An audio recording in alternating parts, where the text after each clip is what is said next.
Isaiah 2. The word that Yeshayahu the son of Amoz saw concerning Yehuda and Jerusalem. And it shall come to pass in the last days, that the mountain of Yahuwah's house shall be established in the top of the mountains, and shall be exalted above the hills, and all nations shall flow unto it.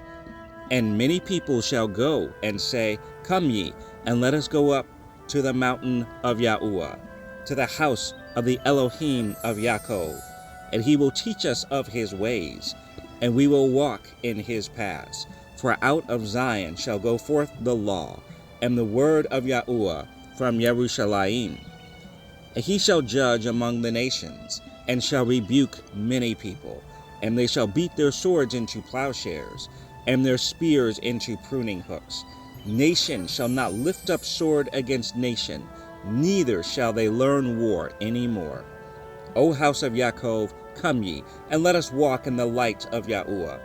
Therefore thou hast forsaken thy people, the house of Yaakov, because they be replenished from the east, and are soothsayers like the Philistines, and they please themselves in the children of strangers.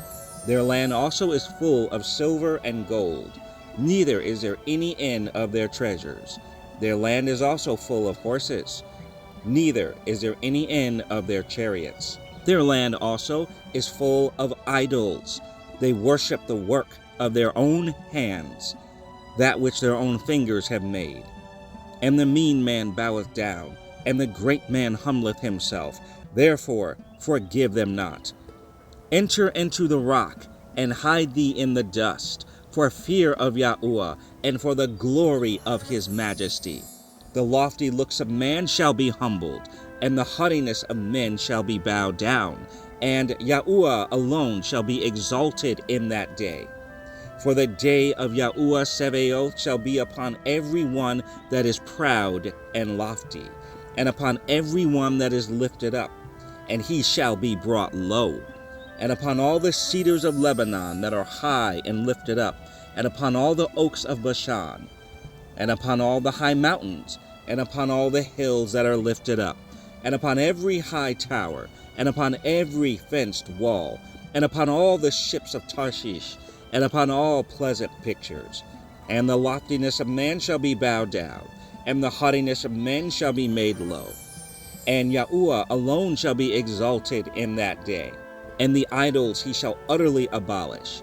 And they shall go into the holes of the rocks, and into the caves of the earth, for fear of Yahuwah, and for the glory of his majesty, when he ariseth to shake terribly the earth.